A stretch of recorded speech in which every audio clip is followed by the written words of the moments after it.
My name is Elizabeth Murray. I'm with the Friday Eldridge and Clark Law Firm here in Little Rock. Thank you. Good morning. Thank you, committee. This is Senate Bill 821. This is a bipartisan effort to address the issues that have arisen with the initiative and referendum process. This bill comes to us again from the Senate. It's part of the Attorney General's packet. And what this bill does is it doesn't put any more, doesn't outlaw, doesn't ban, doesn't preclude, but what it does is cleans up and hopefully strengthens the process to make it more accountable to the state and all of our citizens. If you'll take a look at that first page in Section 1, really the crux of the bill is laid out in the legislative findings that's in the Section 1. Talks about the Amendment 7 to the Arkansas Constitution, where this all arises from. Points you to the need for this bill, if you will, halfway down on the second page. In this last election cycle, there were 4 separate initiative petitions.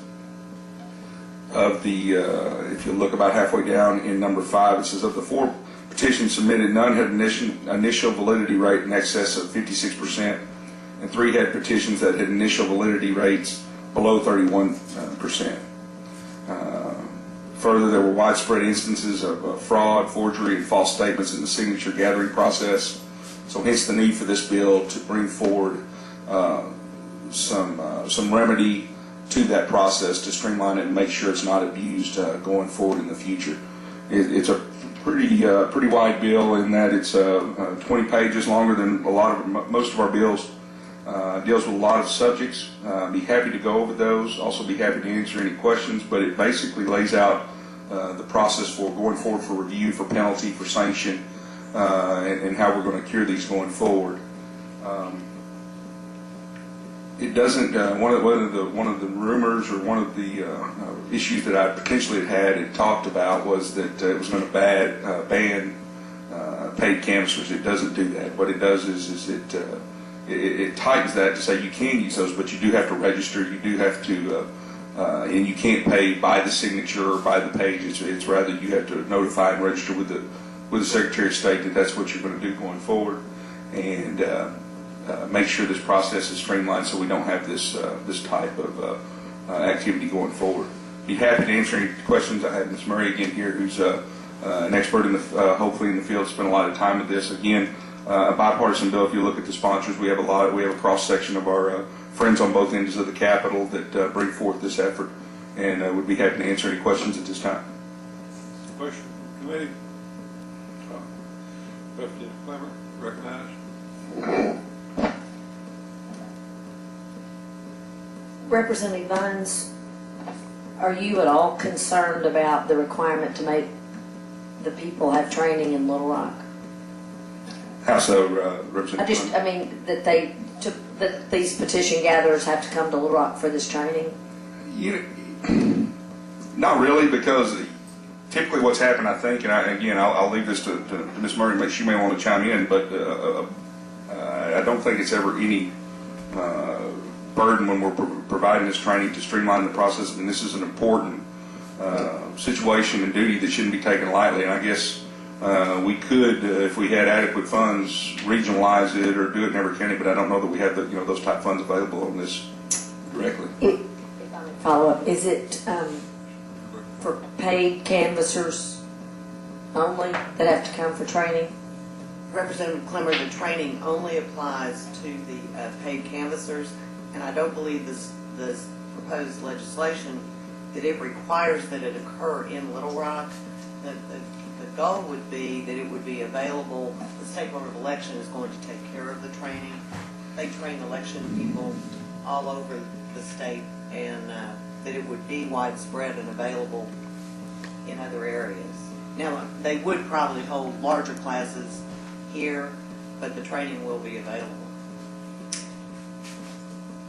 Unpaid canvassers, though, there's no requirement for this? No, there is not. Many of the organizations that have been involved in initiative movements before were concerned about that requirement. They depend on volunteers, and that the most of the volunteers in those type situations are citizens of the state. The paid canvassers quite often are out-of-state people who are not familiar with the details of Arkansas law. Arkansas law is a little different than some other states on what is required of a canvasser and what is required of sponsors and signers, and that the consensus was that making sure that these out-of-state people particularly and the people being paid understand the laws of Arkansas regarding the initiative process, that was the primary concern. Thank you, Mr. Chairman.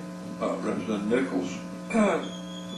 Yes, Ms. Murray, we're requiring out-of-state people to go through training, but not our own citizens to go through the training. Do you see any possible problems constitutionally with that?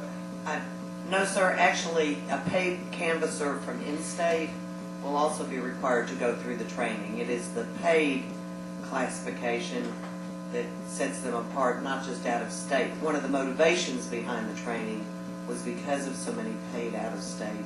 But even if it's an Arkansas citizen, if they are paid, they will have to go through the training. Okay, and who's going to provide the training? The State Board of Elections is going to provide that training. I do not see a physical impact for that.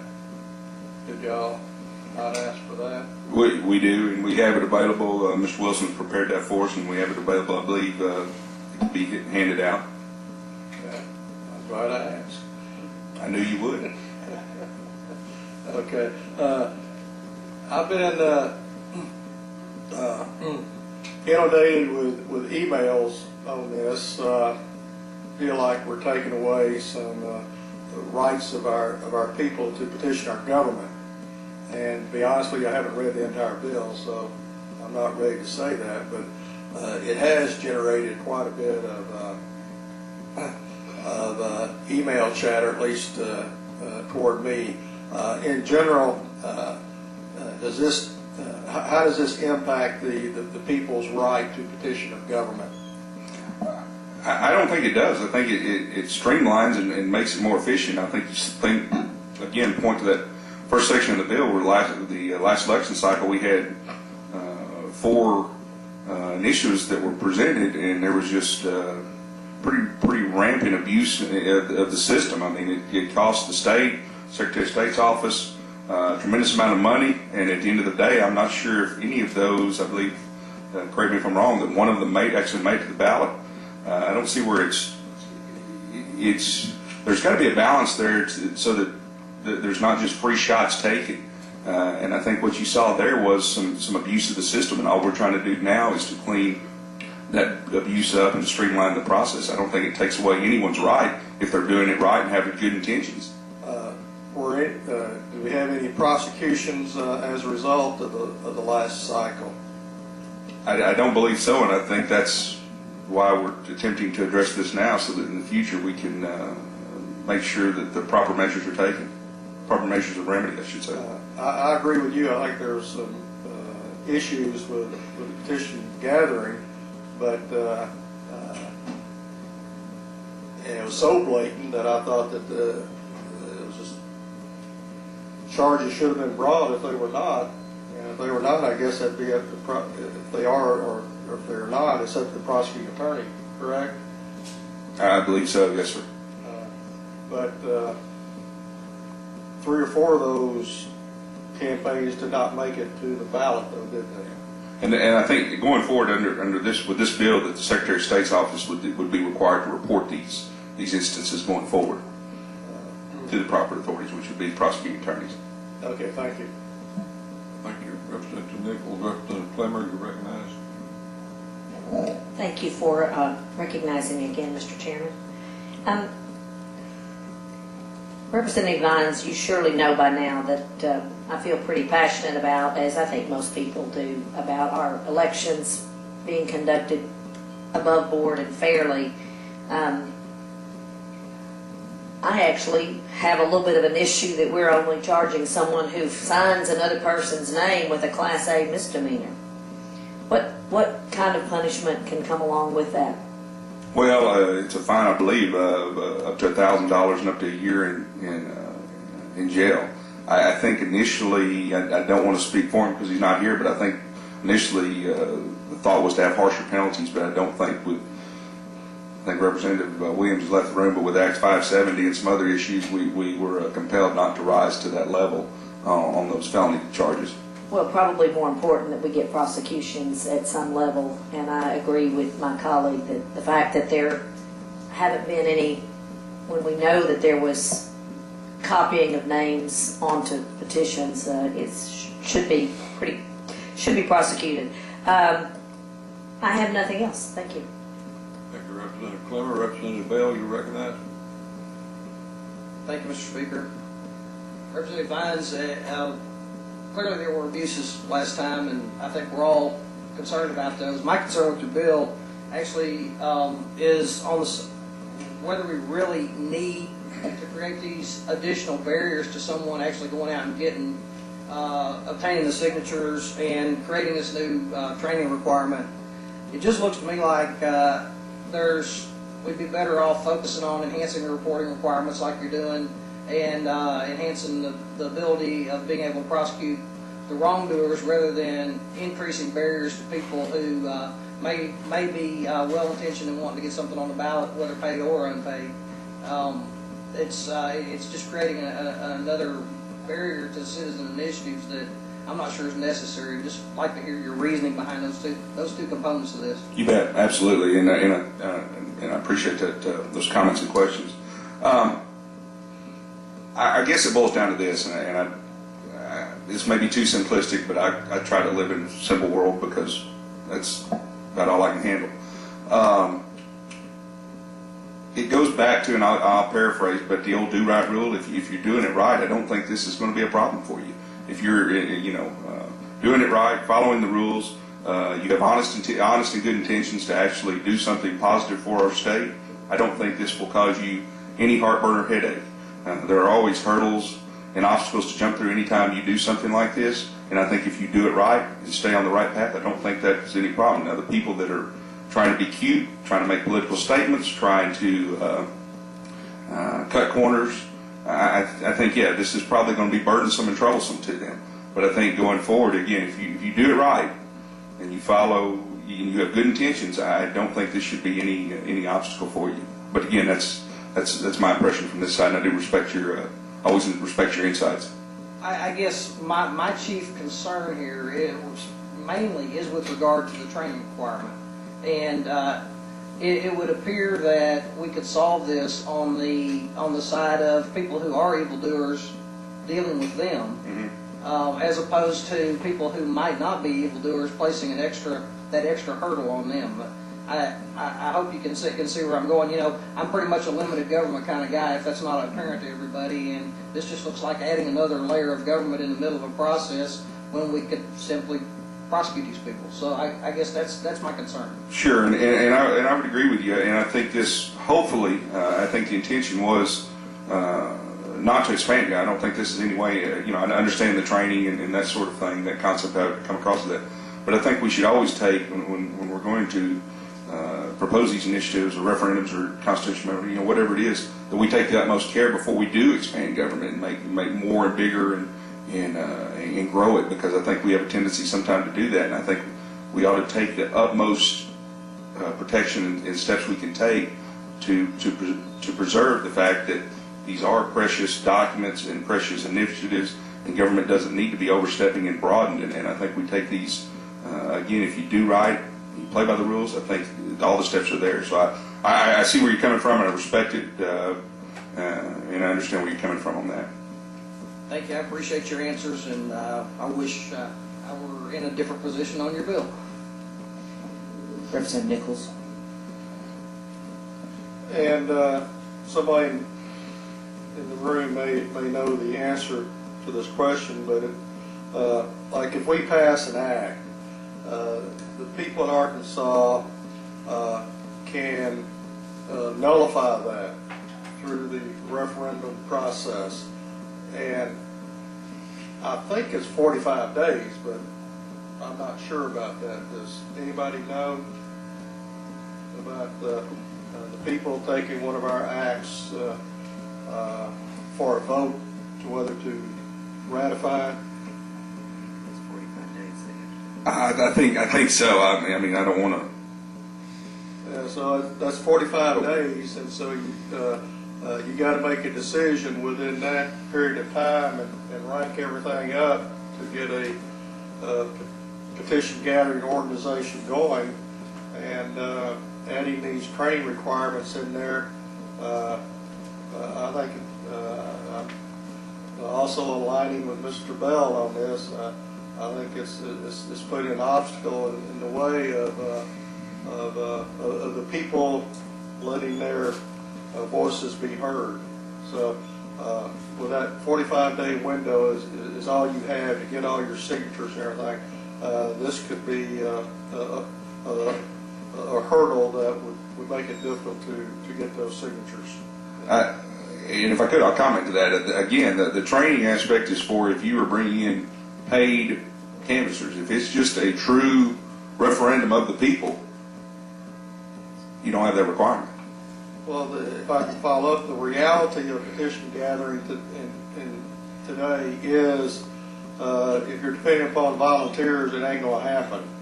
And so paid canvassers are part of what we have to deal with. And so, and I think that the problems that were found in these previous petition drives should have been dealt with under the current law, because I think even on petition forms themselves, I think they're signed, am I correct on this, under penalty of perjury anyway? And so I would assume that might be more than a Class A misdemeanor. Am I correct on that, or? Senator, if I could address you on that, yes, there is a affidavit that the canvasser signs under penalty of perjury that they have witnessed each and every signature. What we find is that in other states it's simply an acknowledged signature, not one under oath. For an affidavit, they're supposed to appear in front of the notary. If they don't know that from their training, they simply ship the petitions they've signed to someone, and a notary just acknowledges their signature, which is not the proper form. Is that addressed in this bill? Yes, yes it is. Thank you. And in fact, the affidavit has been expanded to make sure all of that is clear and some other requirements, yes. Okay. Representative Overby, you said your question was answered. No, I just want to make a new pass at the proper time. But Mr. Nichols did ask my question. So it was two things. Okay, sounds good. All right, committee members, we have a couple people in the audience to speak for or against this bill. I have no other further questions from the committee, so here we go. Elizabeth Murray? Okay, good job. Moving right along, David Couch. I think that's what it says. Please take a seat at the end of the table and identify yourself for the record. Committee members, we do have a special order, and we need to, what my plan is to continue to run bills from non-committee members until 10 o'clock. Mr. Couch, please, don't get too comfortable down there. Madam Chair, my name is, I'm sorry, my name is David Couch, and I'm a lawyer in Little Rock, Arkansas. In the past 10 years or so, I've gone through 7 statewide initiated petitions. Of the ones that are of concern in this last election, I participated in 3 of those. I began originally with Regnant Populace and the Better Ethics Committee trying to circulate petitions on a pure volunteer basis to put the Campaign Finance and Lobbying Act of 2012 on the ballot. We couldn't get it done with volunteers. It was just really too difficult unless you're an organization like Mr. Cox and the Family Council. You don't have the volunteer base in the state of Arkansas like Representative Nichols says, to get these measures on the ballots, you have to use paid canvassers. We hired paid canvassers on the ethics petition. We were late to the game, so we didn't collect enough signatures to get them on the ballot to get it to the Secretary of State to begin with. During that process, I met the individuals that were circulating the medical marijuana petition, and I began working and assisting them in that process as well. They did make it on the ballot. I think that the initial turn-in rate for the medical marijuana was 56%. There were 2 casino proposals. One they never counted. The other got thrown off the ballot because of technical reasons with the ballot title of the Supreme Court, and the marijuana petition was the only one that made the ballot. I worked with Mr. Sheffield Nelson on the severance gas petition, and it was one of the petitions that had problems in it. Once we turned in our petitions with the Secretary of the State, I met with officials from the Secretary of State because, as a citizen, I was really concerned about the process and some of the problems that went on today. What I have in front of me is the sum and total of all of the petitions that were given to me by the Secretary of State that contained fraudulent signatures and the list of duplicate signatures. I was worried that was your testimony. I'm glad to know that's what that is. That's what that is. The number of fraudulent signatures was very minimal. I've asked for but not received from the Secretary of State a breakdown of how many signatures or how many people were disqualified because of fraudulent signatures, how many were disqualified because they were duplicate. But I would say that the majority of all of the signatures that were disqualified for reasons such as an improper notary seal, or mostly because there just weren't registered voters. So the premise upon which this whole bill is being produced is faulty.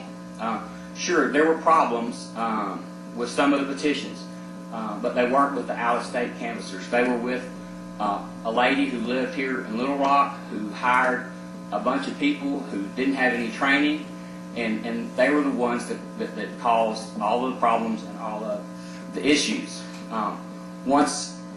There are laws on the books already to deal with the problems that we've addressed.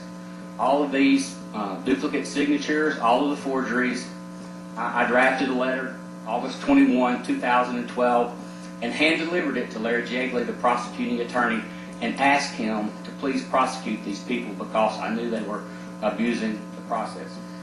So first, my point is that this petition the premise is faulty. There were problems. There are laws on the books to address them. We really don't need to set up some sort of new regulatory scheme where the Board of Election has to train people and the Secretary of State has to issue some sorts of photo IDs and keep up with registered canvassers. I also have some very concerns about the constitutionality of certain specific provisions of the bill. Amendment 7 to the Arkansas Constitution gives the petitioners, the citizens of this state, the right to do these initiated petitions or referendums. And Amendment 7 specifically says that there should be no impediments put on the petitioner's rights to collect signatures. And some of the issues in here in this bill that are clearly unconstitutional. For example, there is a requirement that not only shall the individual sign their name to the petition, they actually have to print their name, their address, their date of birth, the date of signing. Now, current law requires them to do that, but current law says that's an aid to the Secretary of State in verifying that those people are in fact registered voters. The Constitution says all they have to put on the petition is their signature. So, that's just additional time and an additional hurdle that someone who is collecting signatures is going to have to go through, and I think it's really unconstitutional. One of the other issues that concerns me about paid canvassers is it was not the paid out-of-state canvassers who did this. I have experience with all of the out-of-state canvassers. Those people work and are professionals, and they work per signature is the way that they get paid. And we checked the validity rate of their signatures. And because of that, when we turned in our marijuana petitions, we had a higher validity rate. So the fact that paid canvassers from out of state are the problem is not true. That's simply just not the case. In fact, in our experience, the paid canvassers from out of state were professional. They knew the laws. They knew how to qualify an individual. They didn't want someone who wasn't a registered voter signing the petition, so they would ask a series of questions to get those. Like I said, the problem dealt with some people that abuse the system here, mostly in Pulaski County. One other thing that I have concern that Representative Nichols brought up about paid and volunteers, the paid only applies to statewide initiatives. It doesn't apply to local or county initiatives. So if someone is going to commit fraud, it would seem to me, if that's the basis for banning paid canvassers or putting these burdens on paid canvassers, that it should go to the counties as well. I mean, the biggest group of signatures that I know of that were submitted this last go-around came from Benton County on the issue to turn it wet and dry, and they were all paid canvassers up there. There are many other. You're intent on making sure you spread your opinions around all over the state, aren't you? Here. I am. Okay. All right. Move it along. All right. Well, anyhow, other than that, the process that is set up in the bill with regard to the Secretary of State, I think, is also another impediment. You have to wait as much as 5 days to get a card.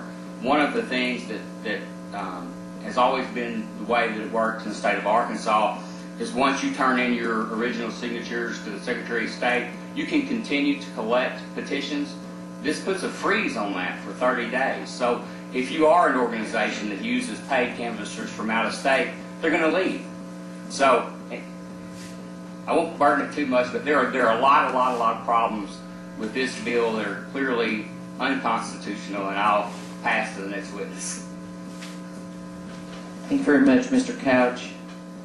Were you feeling my handprints all over your back there? Yes, ma'am.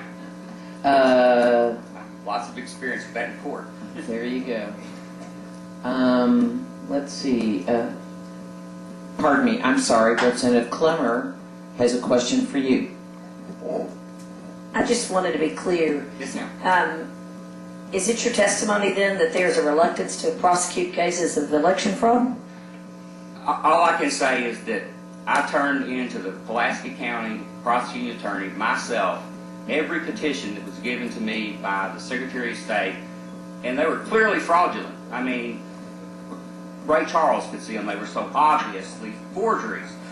And I have a list of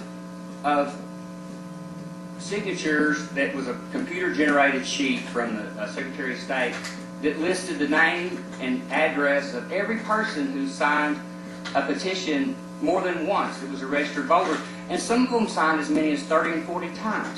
So I'm guessing your answer to Representative Clemmer is yes. Yeah. Can I follow up to say what is your why do you think this is? Why do I think that I don't know. If I was a prosecuting attorney, maybe he's got too much work to do. You know, it should be asked of him. But there are laws on the books to prevent this now. They just need to be enforced. We don't need to come up with more rules. Thank you. Thank you, Madam Chair. Thank you. There is no one else signed up to speak for. The next person to speak against is Gary Foltz. I think I pronounced that correctly. Take a seat at the end of the table and identify yourself for the record, please.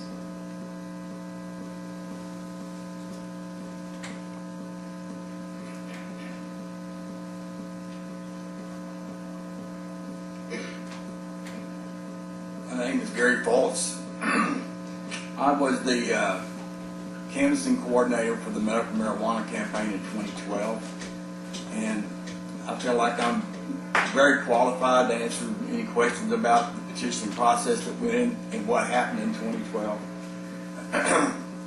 My problem with this is there was the fraud that was committed in this was by one person, and she cheated not only her sponsor, but the people that were working for her and the petitioning process itself.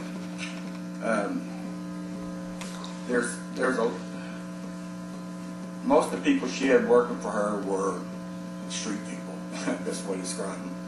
And they weren't qualified, they weren't trained, they didn't know what they were doing. They were just out trying to make a dollar doing something. This bill, the changes that are in this bill, they're trying to make it better are really going to make it worse. The process of paying canvassers, paid canvassers get paid on the signatures they get. And the reason for that is that paid canvassers go out and get signatures, and if they get, let's say that if they drop below 80% valid signatures, then they only get paid for the signatures they actually turn in that are valid. If they don't do better, if they do better than that, then they get paid more for doing the process correctly. So there's an incentive for them to get good, solid, valid signatures, and for the process to work that way. I object to the fact that they're going to draw a line between paid canvassers and volunteers. Volunteers do the same thing. I can't see why you can say one group can do better than the other because the volunteer or paid person. And well, basically that's about all. That's David covered everything else I had to say about it. I just think that this bill is not a good bill. There could be some changes made in the law, and I agree with some of the things that are in here, but most of it's bad bill, and this needs to be dropped. Thank you. Thank you for your testimony. Does anyone have any questions? Thank you very much, sir. Representative Vines?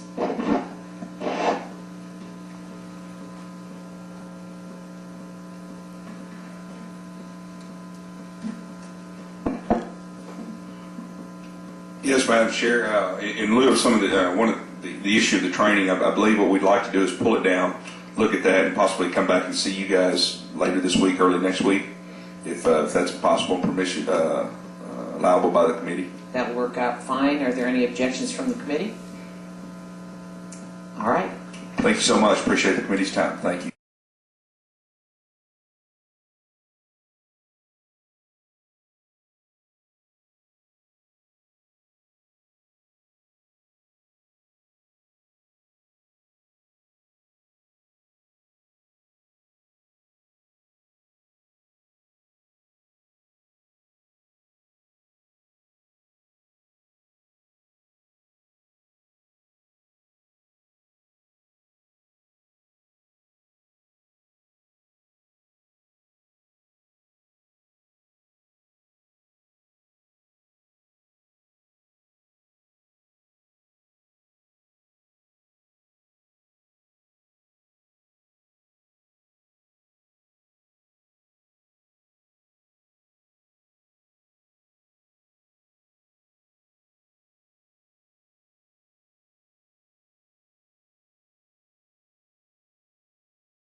basically, that's about all I got. David covered everything else I had to say about it. I just think that this bill is not a good bill. There could be some changes made in the law, and I agree with some of the things that are in here, but most of it's bad bill, and it just needs to be dropped. Thank you. Thank you for your testimony. Does anyone have any questions? Thank you very much, sir. Representative Vines?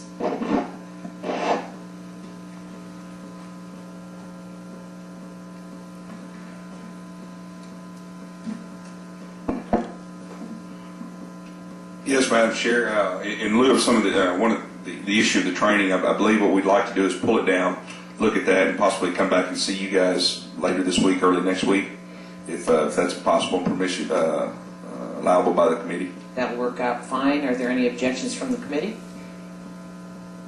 All right. Thank you so much. Appreciate the committee's time. Thank you. Thank you. Representative Catlett, you have a quick concur in Senate amendment there for us?